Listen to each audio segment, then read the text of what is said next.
Number of different recordings, you will have to answer questions on what you hear. Will be time for you to read the instructions and questions. You will have a chance to check your work.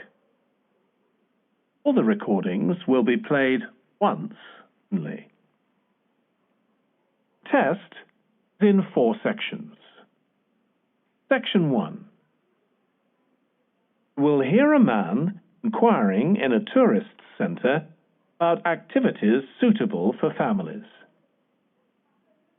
First, have some time, look at questions 1 to 4.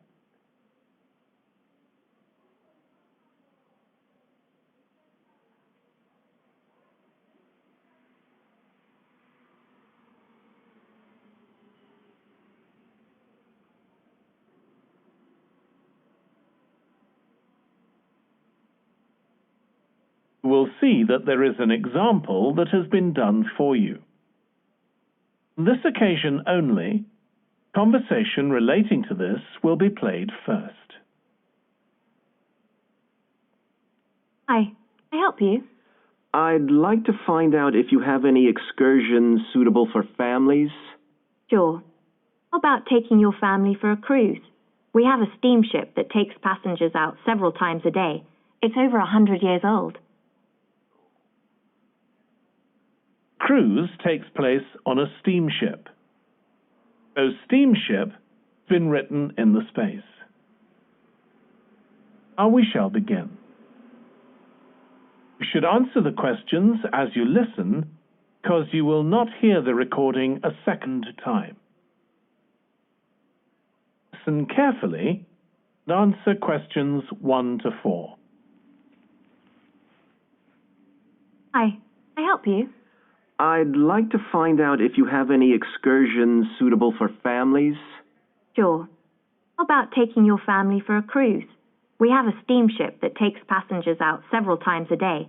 It's over 100 years old. That sounds interesting. How long is the trip? About an hour and a half. And don't forget to take pictures of the mountains. They're all around you when you're on the boat, and they look fantastic. Okay. And I assume there's a cafe or something on board? Sure. How old are your children? My daughter's 15 and my son's 7. Right. There are various things you can do once you've crossed the lake. Make a day of it. One thing that's very popular is a visit to the country farm. You're met off the boat by the farmer. He'll take you to the holding pens where the sheep are kept. Children love feeding them. My son would love that. He really likes animals. Well, there's also a 40-minute trek round the farm on a horse if he wants. Do you think he'd manage it? He hasn't done that before. Sure. Suitable for complete beginners. Good. Again, visitors are welcome to explore the farm on their own, as long as they take care to close gates and so on. There are some very beautiful gardens along the side of the lake, which also belong to the farm. They'll be just at their best now. Could easily spend an hour or 2 there. Okay, well, that all sounds good. And can we get lunch there? You can, and it's very good. It's not included in the basic cost. You pay when you get there. Right. Before you hear the rest of the conversation, you have some time, look at questions 5 to 10.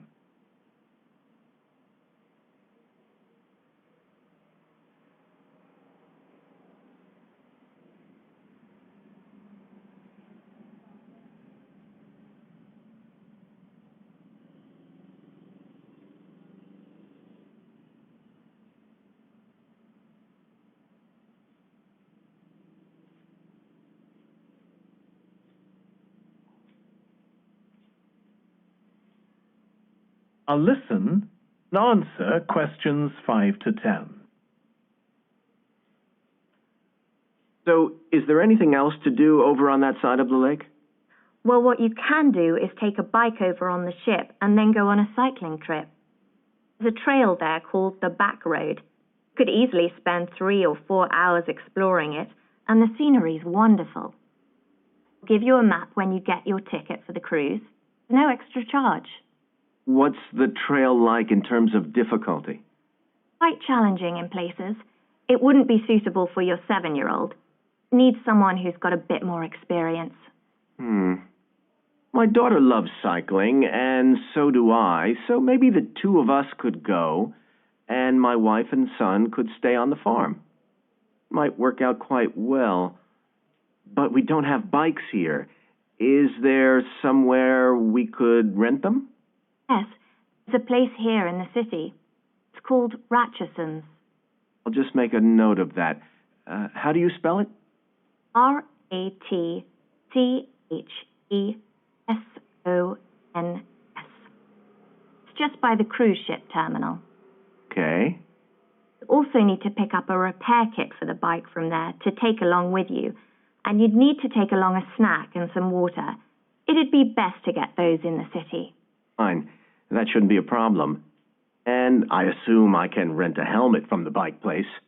Sure, you'd definitely get that. It's a great ride, but you want to be well prepared because it's very remote. You won't see any shops around there or anywhere to stay, so you need to get back in time for the last boat. Yeah. So what sort of prices are we looking at here? Let's see. There'd be one adult and one child for the cruise with farm tour.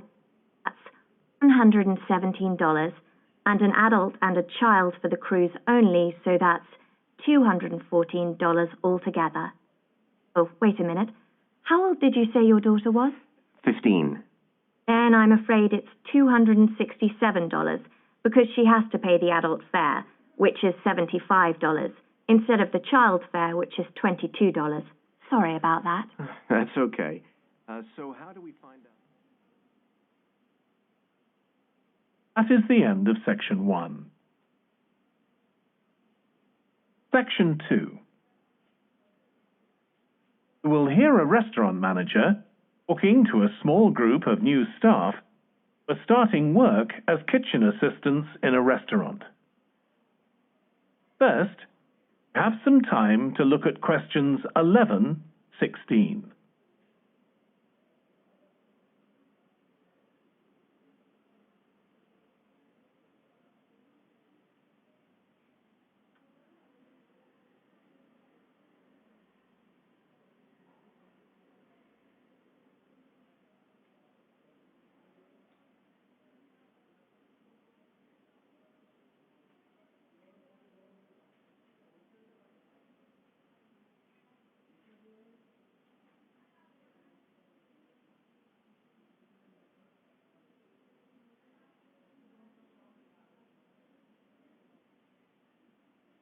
Now listen carefully and answer questions 11 to 16. Good morning, everyone. My name's Joy Parkins, and I'm the restaurant manager. And I understand that none of you have had any previous experience as kitchen assistants. You might be feeling a bit nervous now. Most of our kitchen assistants say they enjoy the work. Okay, they might get shouted at sometimes, but it's nothing personal. And they're pleased that they have so many different things to do, which means they never get bored. And I'll tell you straight away, if you do well, we might think about moving you up and giving you some more responsibility. Right, well, you've all shown up on time, which is an excellent start. I'm glad to see none of you have unsuitable footwear, so that's good. You need to be careful as the floors can get very wet and slippery. Those of you with long hair have got it well out of the way, but some of you will need to remove your rings and bracelets. Just put them somewhere safer today, and remember to leave them at home tomorrow, as they can be a safety hazard. Now, it's going to be a busy day for you all today. We don't have any tables free for this evening, and only a few for lunch.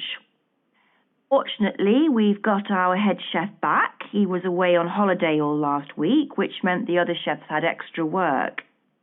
Now, I'll tell you a bit more about the job in a minute. First, some general regulations. For all of you, whatever your age, some equipment you mustn't use until you've been properly trained, like the waste disposal system, for example, health and safety reasons. And I think there are 2 of you here who are under 18. That's Emma and Jake, isn't it? Right, so for you two, meat slicer is out of bounds. And of course, none of you are allowed to use the electric mixer till you've been shown how it works. Now, you may have heard that this can be a stressful job. And I have to say that can be true. You'll be working an 8-hour day for the first week, so you'll have the chance to do overtime after that as well if you want to. But however long the hours are, you'll get a break in the middle. What you will find is that you're on your feet all day long, lifting and carrying. So if you're not fit now, you soon will be. You'll find you don't have much chance to take it easy. When someone tells you to do something, you need to do it straight away. But at least we do have a very efficient air conditioning system, compared with some kitchens. Before you hear the rest of the talk, have some time to look at questions 17, 20.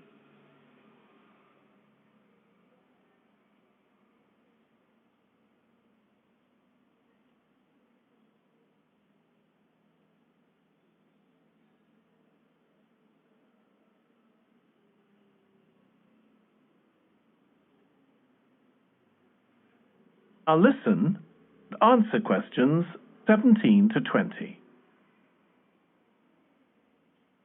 Now, let me tell you about some of the people you need to know.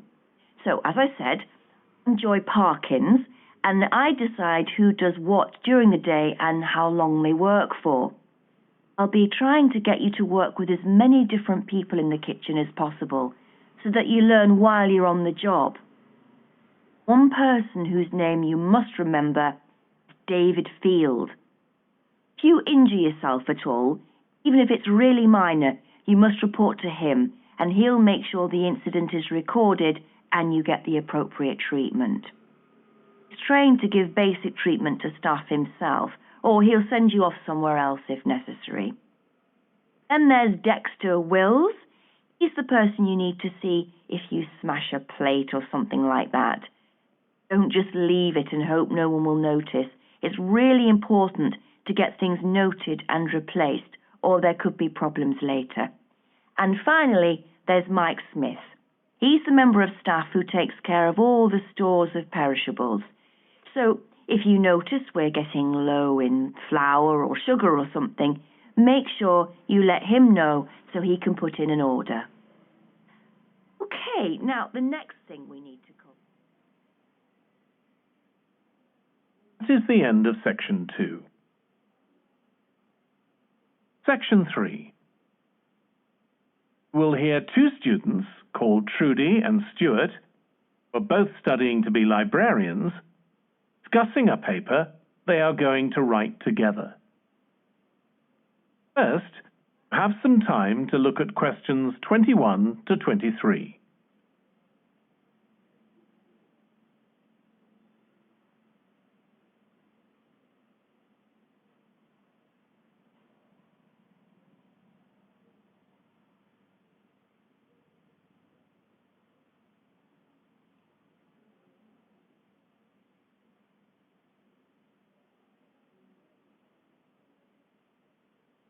Now listen carefully and answer questions 21, 23. Okay, Stuart, we need to start planning our paper on public libraries. Have you thought of an angle yet? Well, so much we could look into. How libraries have changed over the centuries, for instance, or how different countries organise them. Do you think, Trudy? Maybe we should concentrate on this country and try and relate the changes in libraries to external developments, like the fact that far more people can read than a century ago, and that the local population may speak lots of different languages. Could include something about changes in the source of funding, too. Yes, but remember we're only supposed to write a short paper, so it's probably best if we don't go into funding in any detail. Aye. Well, shall we just brainstorm a few ideas to get started? Okay. Obviously need to look at the impact of new technology, particularly the internet. Now that lots of books have been digitalised, people can access them from their own computers at home. And if everyone did that, libraries would be obsolete. Yes. Digitalized books that are available online for free are mostly out of copyright, aren't they? And copyright in this country lasts for 70 years after the author dies. So you won't find the latest bestseller or up-to-date information. That's an important point. Well, I find it hard to concentrate when I'm reading a long text on a screen. I'd much rather read a physical book. And it takes longer to read on a screen. Oh, I prefer it. I suppose it's just a personal preference. I expect the libraries will go on evolving in the next few years. Some have already become centres where community activities take place, like local clubs meeting there. I think that'll become even more common. I'd like to think so. And that they'll still be serving their traditional function. But I'm not so sure. There are financial implications after all. I'm afraid what will happen is that books and magazines will all disappear and there'll just be rows and rows of computers. They won't look anything like the libraries we're used to. Well, we'll see. Before you hear the rest of the discussion, you have some time to look at questions 24 to 30.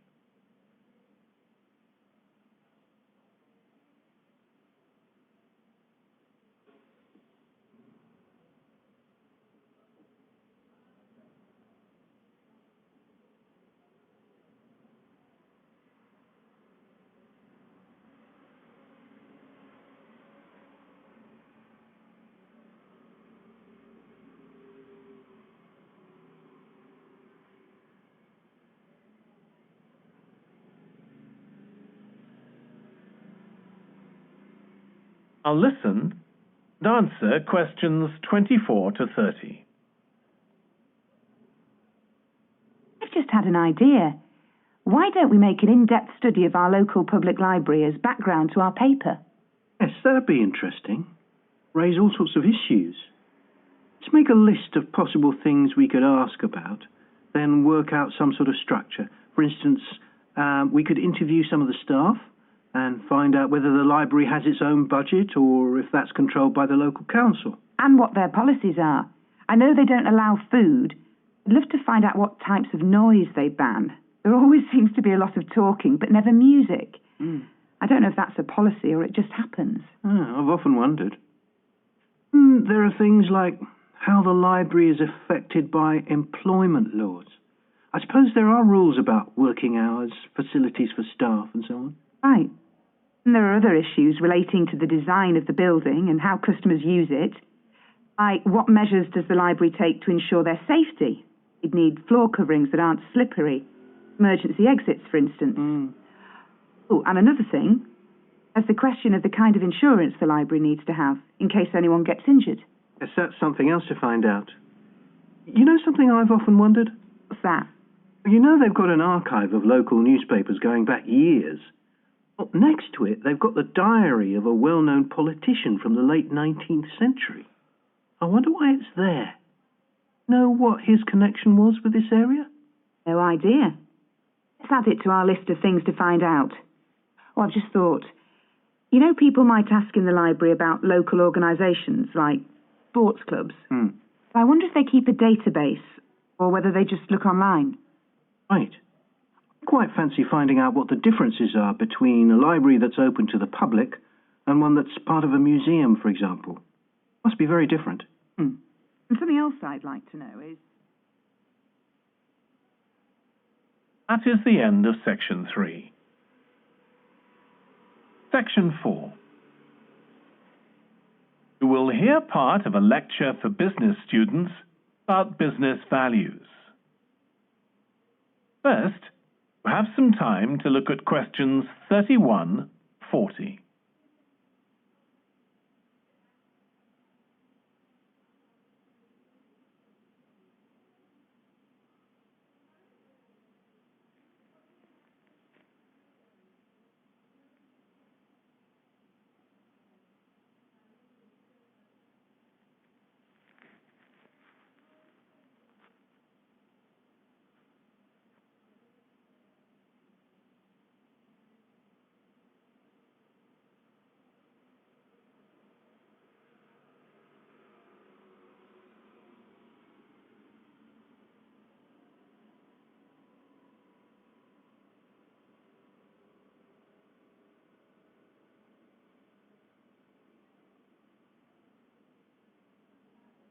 Now listen carefully and answer questions 31-40.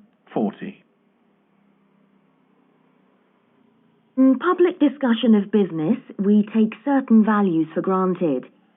Today, I'm going to talk about 4 of them: collaboration, hard work, creativity, and excellence. Most people would say they're all good things. I'm going to... That's an oversimple view. The trouble with these values is that they're theoretical concepts, moved from the reality of day-to-day business. Pursue values by all means. Be prepared for what may happen as a result. They can actually cause damage, which is not at all the intention. Business leaders generally try to do the right thing. All too often, the right thing backfires if those leaders adopt values without understanding and managing the side effects that arise. Values can easily get in the way of what's actually intended. Okay, so the first value I'm going to discuss is collaboration. Let me give you an example. On a management training course I once attended, we were put into groups and had to construct a bridge across a stream using building blocks that we were given. Rule was that everyone in the team had to move at least one building block during the construction. This was intended to encourage teamwork. It was really a job best done by one person. The other teams tried to collaborate on building the structure and descended into confusion, everyone getting in each other's way. Our team leader solved the challenge brilliantly. He simply asked everyone in the team to move a piece a few centimetres to comply with the rule, and then let the person in the team with an aptitude for puzzles like this build it alone. We finished before any other team. My point is that the task wasn't really suited to team working. So why make it one? Teamwork can also lead to inconsistency, a common cause of poor sales. In the case of a smartphone that a certain company launched, one director wanted to target the business market, and another demanded it was aimed at consumers. Company wanted both directors to be involved, so gave the product a consumer-friendly name, but marketed it companies. Result was that it met the needs of neither group. Would have been better to let one director or the other have his way, not both.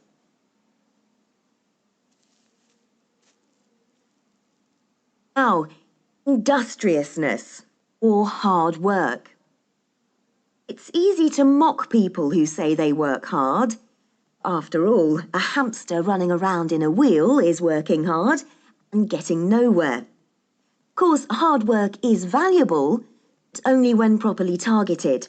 Otherwise, it wastes the resources that companies value most, time and energy, and that's bad for the organisation. There's a management model that groups people according to 4 criteria: clever, hard-working, stupid, and lazy. Here, lazy means having a rational determination not to carry out unnecessary tasks. It doesn't mean trying to avoid work altogether. Most people display 2 of these characteristics. The most valuable people are those who are both clever and lazy. They possess intellectual clarity. They don't rush into making decisions. They come up with solutions to save the time and energy spent by the stupid and hard-working group. Instead of throwing more man-hours at a problem, clever and lazy group looks for a more effective solution. Next, we come to creativity. This often works well. Creating an attention-grabbing TV commercial, for example, might lead to increased sales. But it isn't always a good thing. Some advertising campaigns are remembered for their creativity without having any effect on sales. This happened a few years ago with the launch of a chocolate bar. Subsequent research showed that plenty of consumers remembered the adverts, but had no idea what was being advertised. Trouble is that the creator derives pleasure from coming up with the idea and wrongly assumes the audience for the campaign will share that feeling. A company that brings out thousands of new products may seem more creative than a company that only has a few. It may be too creative and make smaller profits. Creativity needs to be targeted, solve a problem that the company has identified. Just coming up with more and more novel products isn't necessarily a good thing. And finally, excellence. We all know companies that claim they strive for excellence. It takes a long time to achieve excellence. In business, being first with a product is more profitable than having the best product. A major study of company performance compared pioneers, that is, companies bringing out the first version of a particular product, with followers, companies that copied and improved on that product. Study found that the pioneers commanded an average market share of 29%, while the followers achieved less than half that, only 13%, even though their product might have been better. Insisting on excellence in everything we do is time-consuming, wastes energy, and leads to losing out on opportunities. Sometimes second-rate work is more worthwhile than excellence. Make sure it's excellent sounds like a good approach to business. The just get started approach is likely to be more successful. That is the end of the listening test. In the IELTS test, you would now have 10 minutes to transfer your answers to the answer sheet.